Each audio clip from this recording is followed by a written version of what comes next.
माझा नमस्कार. सर्वात प्रथम परमपिता परमात्माला स्मरण करूया. आदिशक्ती भगवती, सद्गुरू आणि गुरु परंपरेला कोटी कोटी वंदन.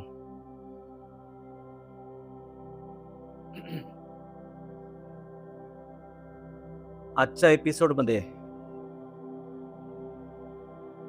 फायनान्समुळे जो ट्रॉमा तयार होतो आयुष्यामध्ये आणि हा तयार झालेला ट्रॉमा आपल्याला समोर जाण्यापासून कसा थांबवतो या विषयावर आपण आपलं आजचं गायडेड मेडिटेशन आहे. जीवनामध्ये ज्यावेळेस धनाचा अभाव होतो त्यावेळेस त्याचा संपूर्ण परिणाम शरीरावर होतो,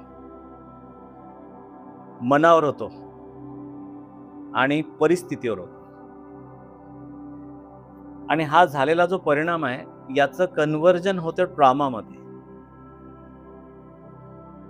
डॉक्टरकडे ज्यावेळेस कुठल्याही वेळेस पेशंट एखादा ॲडमिट होतो कुठल्याही कारणामुळे, तर सगळ्यात पहिले त्याला विचारतात की तुमच्या डोक्यावर कुठलं टेन्शन आहे का. आणि स्पेशली ब्लड प्रेशर, शुगर ह्या ज्या बिमाऱ्या आहेत, लाईफस्टाईल डिसीजेस, हिस्ट्री घेताना डॉक्टर पहिले विचारतो की कुठल्याही प्रकारचं प्रेशर आहे का. आणि ते जर प्रेशर पैशाचं असेल तर निश्चित त्याच्यामुळे एक ट्रॉमा तयार होतो. तुम्ही बघा, बऱ्याच लोकांना सडन हार्ट अटॅक येतात आणि काही लोक सुसाईड टेंडन्सी पण तिथूनच तयार होते. अचानक आलेलं संकट. पण याच्यातून रस्ता कसा काढला पाहिजे हे त्याच्याकडे त्याचा औषध नसल्यामुळे तो निगेटिव्ह डायरेक्शनकडे जातो आणि इथून दैवी कार्य सुरू होते. आणि तुम्ही बघा, लहान मुलांना देवासोबत काही घेणं देणं नाहीये. एक जन्माला आलं बाळ, तो कधी देवाचं नाव घेतो का? कारण तो निश्चिंत राहतो. त्याला मस्त खायला प्यायला बागडायला मिळते, आई वडिलांचं छत्रछाया राहते. पहिल्यांदा त्याला देव आठवतो ज्यावेळेस 10वीची बोर्डाची परीक्षा असते तेव्हा. तोपर्यंत तुम्ही लहान मुलांना म्हणा देवाला दिवा लाव, उदबत्ती लाव, रामरक्षा म्हण, ते तुम्हीच करा म्हणाल, ते आमचं काम नाही. पण जशी बोर्डाची परीक्षा जवळ जवळ येते तसं देव आठवतो. आणि खऱ्या अर्थाने देव माणसाच्या जीवनात पदार्पण करतो संकट आल्यावर.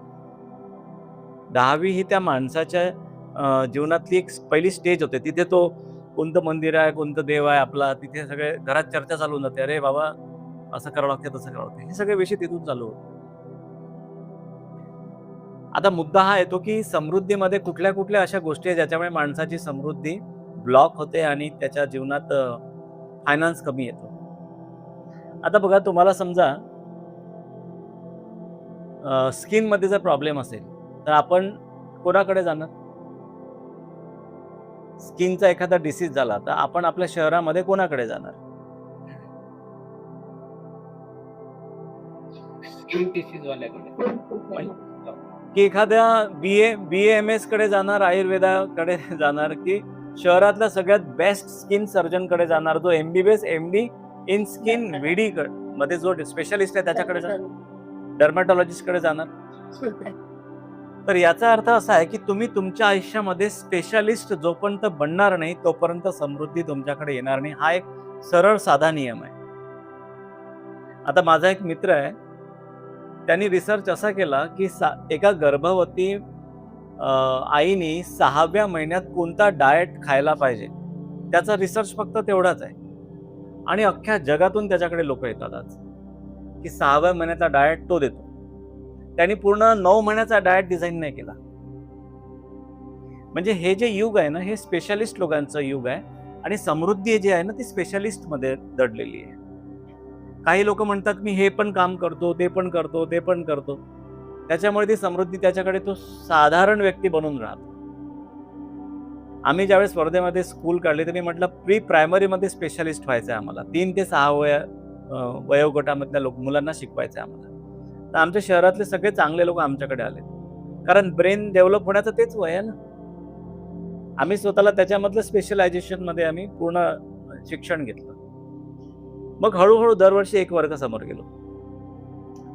तर सर्वात महत्वाचं समृद्धीचं जे बीज आहे ते आहे तुमच्या स्पेशलायझेशनमध्ये. आता एक लेडी आहे भारतातली, ती खूप सुंदर मेहंदी काढते. तुम्हाला आश्चर्य वाटेल, तिच्या हातनं मेहंदी काढण्यासाठी तिला अंबानी पण बोलवतो घरी आपल्या, आणि तिची पाहिजे ती फी देतो, ₹1,00,000 ₹5,00,000 व्हॉटएव्हर जे काही आहे. तर आपल्याला, आणि असं म्हणून म्हटलेलं आहे, देवाने ज्याला ज्याला जन्माला घातलेला आहे त्याला असंच नाही पाठवलंय, त्याच्यामध्ये काहीतरी युनिक फीचर्स टाकलेले आहेत, आणि ते युनिक फीचर आपल्याला ओळखता आले पाहिजे. बऱ्याचदा समाजामध्ये मी एक पिक्चर पाहिलं की हे चांगलं आहे, या प्रोफेशनकडे खूप चांगलं करिअर आहे म्हणून ते केल्या जाते. तसं न होता ते असं केलं गेलं पाहिजे की तुमचं पॅशन तुमचं प्रोफेशन बनलं पाहिजे. And when your passion becomes your profession, then you will get the real identity in the market. Adani लोकांनी, अंबानी लोकांनी नंतर बिझनेसेस वाढवले. पहिले त्यांनी पेट्रोकेमिकल मध्ये चालेत, तिथून त्यांनी खूप पैसा जमा केला आणि मग त्यांनी सगळे सेक्टर्स कव्हर केले. पण त्यांची कॉपी आपण करू शकतो का? आपण आपल्या क्षेत्रातले स्पेशलिस्ट व्हायला पाहिजे. आता माझी भेट झाली दुबईच्या एका क्रूजवर, ज्यांनी सुपर 30 वर काम केलं. त्यांनी काय केलं की फक्त ज्यांची फायनान्शियल कॅपॅसिटी एकदम लो आहे अशा 30 मुलांना निवडलं, आणि त्या 30 मुलांवरच त्यांनी काम केलं, आणि त्या 30 मुलांना त्यांनी IIT, भारतातल्या मोठ्या मोठ्या कॉलेजेसमध्ये त्यांचं करिअर करून दिलं. ज्यांच्याकडे पैसा नाही, लाखो रुपये अकॅडमीमध्ये पैसे भरायला नाहीये त्यांच्याकडे, मग त्यांनी मोठ्या पोस्टवर जायचंच नाही का? म्हणून त्यांनी, त्या आनंद कुमारनी तो विडा उचलला, आणि माझी त्यांची दुबईमध्ये तब्बल 3 तास चर्चा झाली. आणि त्यांनी सांगितलं की you are doing very good job for the society, you are running the school, that's very good job.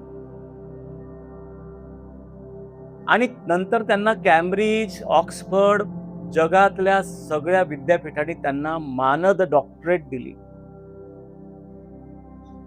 तर तुमच्याकडे जे काही चांगलं आहे ना, ते समाजाला देणं चालू करा तुम्ही, आणि त्या 10 गोष्टी देऊ नका, एकच द्या, आणि त्या एका गोष्टीसाठी समाज तुमच्याकडे येतील. आणि म्हणून स्वामी विवेकानंदांनी काय म्हटलेलं आहे की एक काम को चूज करो और पूरी जिंदगी उस एक काम के पीछे लगा दो. आपण काय करतो, जीवनाच्या प्रत्येक टप्प्यावर आपले व्यवसाय बदलतो, आपले प्रोफेशन चेंज करतो, आपले स्ट्रॅटेजीज चेंज करतो, आणि त्यामुळे तो व्यक्ती जीवनात त्या लेवलपर्यंत पोहोचत नाही.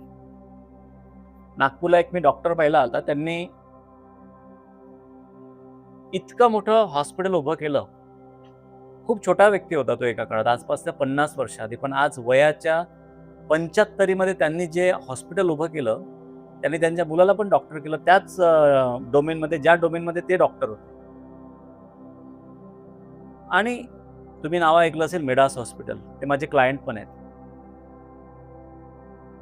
काय त्यांनी 5 तारांकित ते हॉस्पिटल ओपन केलं.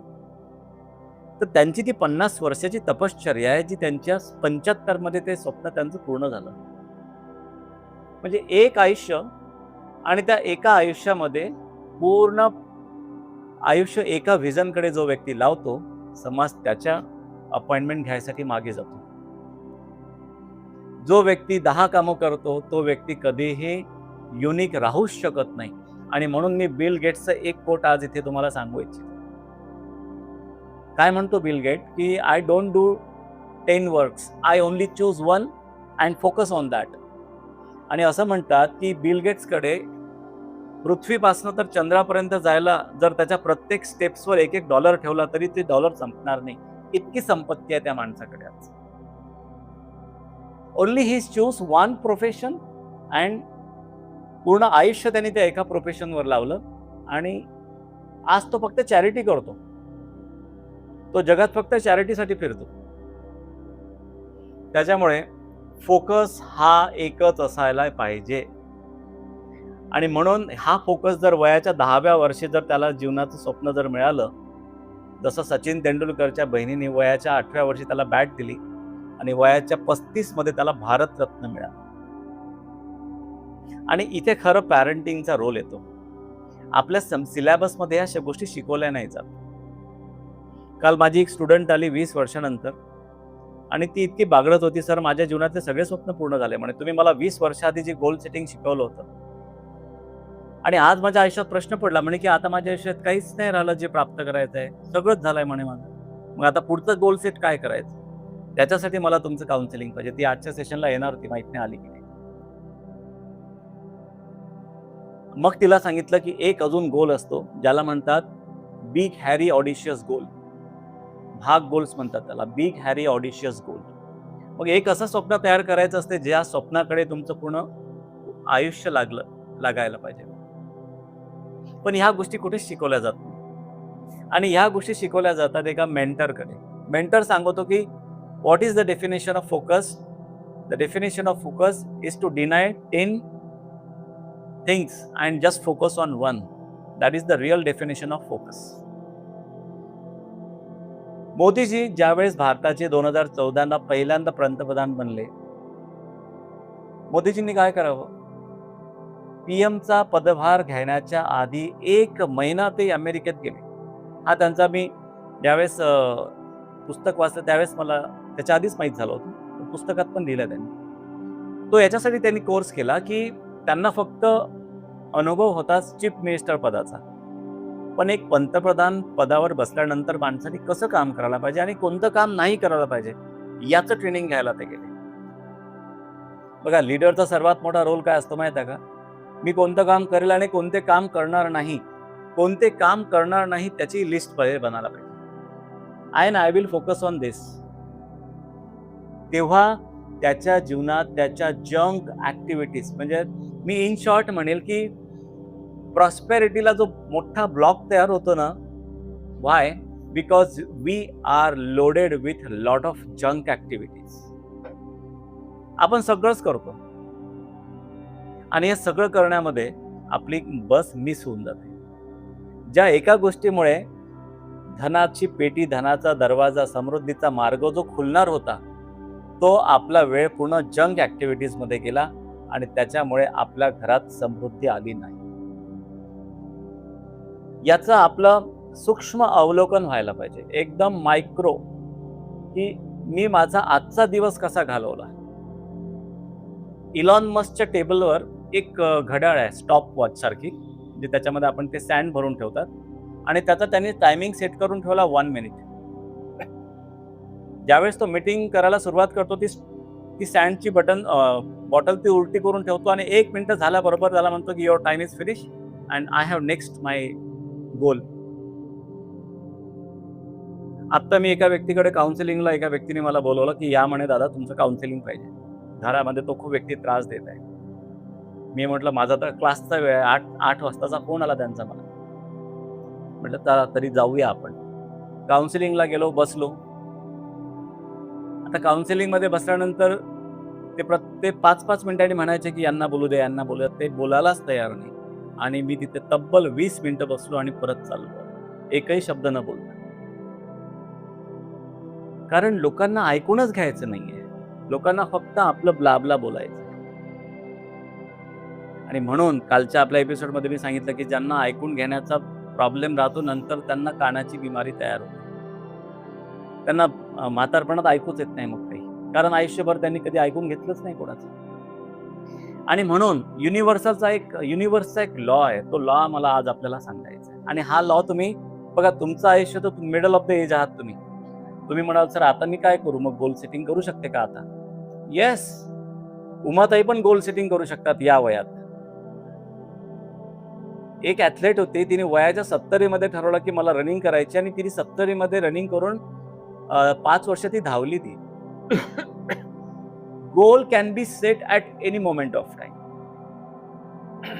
आणि नेपोलियन हिलनी जे एक पुस्तक लिहिलं, there are 12 universal laws of success, त्यामधला त्यांनी पहिला लॉ सांगितलेला आहे. आणि मला असं वाटतं की हा एक लॉ समृद्धीसाठी, म्हणजे भरपूर काही या एकाच गोष्टीमध्ये लिहिलेला आहे. आणि तो लॉ आहे डेफिनेट चीफ एम. जोपर्यंत आपल्या जीवनाचं डेफिनेट चीफ एम तयार होत नाही, म्हणजे मी सकाळी का बरे उठायला पाहिजे, जोपर्यंत तुमचा हा मोटिवेशन तुम्हाला मिळत नाही, तोपर्यंत तुमची सकाळ कधीही चांगली होणार नाही, किंवा सकाळी उठण्याची उमेद जागणार नाही. जापनीज आणि चायनीज लोक इतके वर्ष का जगतात? त्यांचं इकिगाय नावाची कन्सेप्ट आहे. इकिगायचा अर्थ असा आहे की त्यांना ना सकाळी काय काम करायचं आहे त्याचं ते प्लॅनिंग करतात आणि त्याच्यासाठी ते जगतात. त्यांना नातवंडाचं बालपण संगोपन करायचं आहे, त्यांना घराचं मॅनेजमेंट करायचं आहे, त्यांना काहीतरी चांगलं करायचं आहे, त्या प्लॅनिंग मध्ये ते जगतात. इकिगाय. आणि बघा, जे चेहरे तेजस्वी दिसतात, ज्या चेहऱ्यांवर एकदम एक ऊर्जा असते, याचा अर्थ त्यांच्या आयुष्यामध्ये काहीतरी गोल्स आहे. आणि जे लोक जीवनामध्ये सगळं शस्त्र टाकून देतात, त्यांच्या जीवनात कुठल्याही प्रकारचे गोल्स नसतात, त्या आयुष्यामध्ये कुठेतरी त्यांना असं वाटतं की आता माझ्या आयुष्यात काहीच नाही राहिलं, आणि तिथे त्यांच्या चेहऱ्यावरची जी चमक आहे ती कमी होऊन जाते. आणि ही चमक आणि हे गोल्स, माझं प्रांजळ मत आहे की शेवटच्या श्वासापर्यंत गोल सेट करायला पाहिजे. आता गोल सेट किती डायरेक्शनमध्ये करायला पाहिजे? तर फॅमिली गोल्स सेट करायला पाहिजे, स्पिरिच्युअल गोल सेट करायला पाहिजे, सोशल गोल सेट करायला पाहिजे, फायनान्शियल गोल सेट करायला पाहिजे. There are 20 directions. आणि प्रत्येक दिवशी डायरी आणि पेन घेऊन आपले गोल सेटिंगवर लक्ष द्यायला पाहिजे की मी माझ्या आयुष्यात काल किती काम केलं, आज किती केलं आणि उद्या कुठपर्यंत जायचं. अहो, आपले 24 तासाचे 24 तास तर असेच घालवून देतो आपण, आणि त्याचं आपण इव्हॅल्युएशनच करत नाही की 24 तास कसे गेले, आणि मग विचार करतो की प्रॉस्पेरिटी का नाही आपल्या आयुष्यात. मी माझ्या वर्किंग अवर्सचा काही हे तयार करून ठेवलेला आहे, ज्याच्यामध्ये एक पर्टिक्युलर वेळ नॉन रेव्हेन्यू जनरेटिंग ऍक्टिव्हिटीज त्या काळात मी करतच नाही. नॉन रेव्हेन्यू जनरेटिंग ऍक्टिव्हिटीज म्हणजे जे पैशाला रिलेटेड काम आहे, मी त्यावेळेस फक्त तेच काम करतो. आणि तसंच काम जर केलं तर माणसाच्या आयुष्यामध्ये प्रॉस्पेरिटी येते, बरं का? तर आजच्या एपिसोडमध्ये मला ह्या तुम्हाला, आणि हे मेसेजेस तुम्ही तुमच्या मुलाबाळांना द्या. मुलांना सांगा, बेटा तुझ्या जीवनाचं लक्ष काय? पहिले तर विचारा की त्याचं पॅशन काय आहे. बऱ्याचदा आपण ना प्रोफेशनच्या मागे लागतो, प्रोफेशन नंतर येतो, पॅशन पहिले येते. त्याचा गळा चांगला आहे, त्याला सिंगर बनवा. स्पोर्टमध्ये चांगला आहे, स्पोर्ट्समध्ये टाका. कम्युनिकेशन स्किलमध्ये चांगला आहे, त्याला चांगला वकील बनवा. ड्रॉइंग चांगले, त्याला आर्किटेक्ट बनवा. म्हणजे पॅशनवर चर्चा व्हायला पाहिजे की यार मेरे बच्चे के अंदर ये पॅशन आहे, आणि हे माय बापांना माहीत पाहिजे, आई वडिलांना माहीत पाहिजे. जोपर्यंत त्या आई वडिलांना आपल्या मुलांच्या पॅशन माहीत नाही, तोपर्यंत मुलं जीवनात डायरेक्शनलेस होतात. ते धावत राहतात, त्यांना जीवनाचा अर्थच कळत नाही. आणि हे काउन्सिलिंग व्हायला पाहिजे घराघरात, आणि मोठ्यांनी लहानांचे काउन्सिलिंग करायला पाहिजे. आणि म्हणून मी हार्वर्ड गार्डनर बद्दल नेहमी का बोलतो? कारण हार्वर्ड गार्डनरनी सांगितलेलं आहे की there are 8 types of intelligence. कोणी चांगलं आहे म्युझिकमध्ये, कोणी चांगलं आहे कम्युनिकेशन स्किलमध्ये. एखादा बॉडीली स्मार्ट आहे, तो सारखा बॉडी आपला बनवत राहतो, त्याला कायनेस्थेटिक स्मार्ट म्हणतात. हे इव्हॅल्युएशन आपल्याला करता आलं पाहिजे, आणि हेच इव्हॅल्युएशन आपलं स्वतःबद्दल व्हायला पाहिजे. देव, मंत्र जाप, स्तोत्र हे आपल्या गोल्सला फायनल डेस्टिनेशन पर्यंत नेण्यासाठी ते आपल्याला मग मदत करतात. देव तुम्हाला साक्षात तुम्हाला देवाने जर दर्शन दिलं आणि विचारलं आत्ता या क्षणाला की तुमची इच्छा काय, सांगा आम्हाला. सांगू शकता? पाटील साहेब सांगू शकता तुमची इच्छा काय? नाही सांगू शकत. अहो, मी तुम्हाला लिहून देतो. आज या फोरमवर जितके लोक आहेत, जर आता साक्षात इथे नारायण आले आणि साक्षात सांब सदाशिव आले, त्यांनी म्हटलं की बोला सगळ्यांच्या काय इच्छा आहे, मी आत्ता पूर्ण करते, तर लिहून एकाच्याही नाही आहे. सगळेजण कन्फ्यूज आहे. आणि इच्छा द्यायला तोच काय म्हणतात ताई? माझ्याकडे मला कॅमेरा चालू होत नाहीये. बरं, नाही आपण असे लोक फक्त 3% आहे. माझी विजन बोर्ड तयार आहे. नाही सविताताई, तुम्ही लीडर आहात, तुम्हाला माहिती आहे तुमचं बॅकग्राऊंड पूर्ण. तुम्ही काय रॉकिंग काम केलेलं आहे तुमच्या आयुष्यामध्ये. You are not normal person. तुम्ही एक नेक्स्ट लेवलचा लीडर आहात, CEO लेवलच्या व्यक्ती आहेत सविताताई. त्याच्यामुळे सविताताईची गोल शीट तयार आहे, मला माहिती आहे. पण व्हॉट अबाउट अदर्स? बघा, आम्ही 15 तारखेपासून जो कोर्स घेणार आहे ना, त्याच्यामध्ये मी तुम्हाला तुमची गोल शीट तयार करून देणार आहे. बघा, फक्त नुसतं राम राम राम राम राम राम जपल्याने काही होत नाही. राम विचारतो की तुला पाहिजे काय ते सांग पहिले मला, आपण राम राम जप करत आहे आणि त्याला माहित नाही कुठे. आपण समजा TC कडे गेलो आणि त्याला म्हटलं की बा कुठे जायचं आहे, कुठे पाठवून द्या, मला काही गोल निश्चित नाही माझा. आपण पोहोचू का आपल्या गंतव्यावर? पाटील साहेब, तुम्ही समजा शेती करता तर शेतीमधनं किती उत्पन्न पाहिजे, कापूस किती पाहिजे, ज्वार किती पाहिजे, किती क्विंटल घ्यायचं, हे पहिले पेपरवर लिहिला गेलं पाहिजे. हे जोपर्यंत आपण लिहिणार नाही किंवा जोपर्यंत आपण ते प्लॅन करणार नाही, आणि जे आपण प्रत्येकाने धन कमवलं पाहिजे, पैसा कमवलाच पाहिजे. पैसा कमवणं हे पुरुषार्थाचं लक्षण आहे. मी दिवसाच्या 3 भागामध्ये 3 वेगवेगळ्या कंपन्या चालवतो आणि त्या 3 कंपन्यांचे सगळे रूल्स रेग्युलेशन तयार करून ठेवून दिलेले आहेत. आणि संध्याकाळचा हा माझा लेजर टाइम आहे, हा माझं पॅशन आहे. This is my passion, to communicate with the people, to talk with them, to solve their problem. हे माझं पॅशन आहे. आणि म्हणून छंद तुमच्या वाढत्या वयानुसार तुमच्याकडे छंद असायलाच पाहिजे. किती छंद असायला पाहिजे? कमीत कमी 3. Then your life become more beautiful. खूप छान.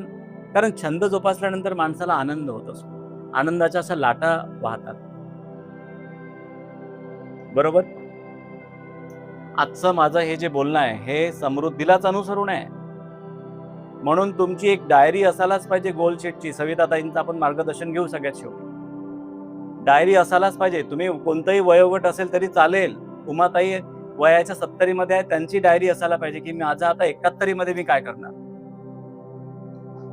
आणि हे तुम्हाला शतायू पर्यंत घेऊन जाते. इकिगाय हेच शिकवते. आणि म्हणून चायनीज आणि जापनीज लोक जे जास्त वर्ष जीवन जगतात त्याच्या मागचं हेच कारण आहे. आणि जे अल्पवयामध्ये म्हातारे दिसतात, अल्पवयामध्ये सगळं एंट्री एक्झिट त्यांची होऊन जाते जीवनातून, त्यांच्यासमोर काही उद्दिष्टच नाहीये. आणि एक शिप जर पाण्यात वाहत असेल ना, त्याला तो मधातला फ्लॅग नसेल तर ती शिप चालेल का हो? त्याच्यामुळे आपल्या जीवनाची ठराविक दिशा आपल्याला जोपर्यंत आपण ठरवणार नाही, मी कित्येक लोक पाहतो विदाऊट प्लॅनिंगच घराच्या बाहेर निघतात. म्हणजे त्यांचा आज दिवस कसा जाणार आहे हे ते स्वतः ठरवत नाही, लोक ठरवतात. आहे की नाही आश्चर्याची गोष्ट.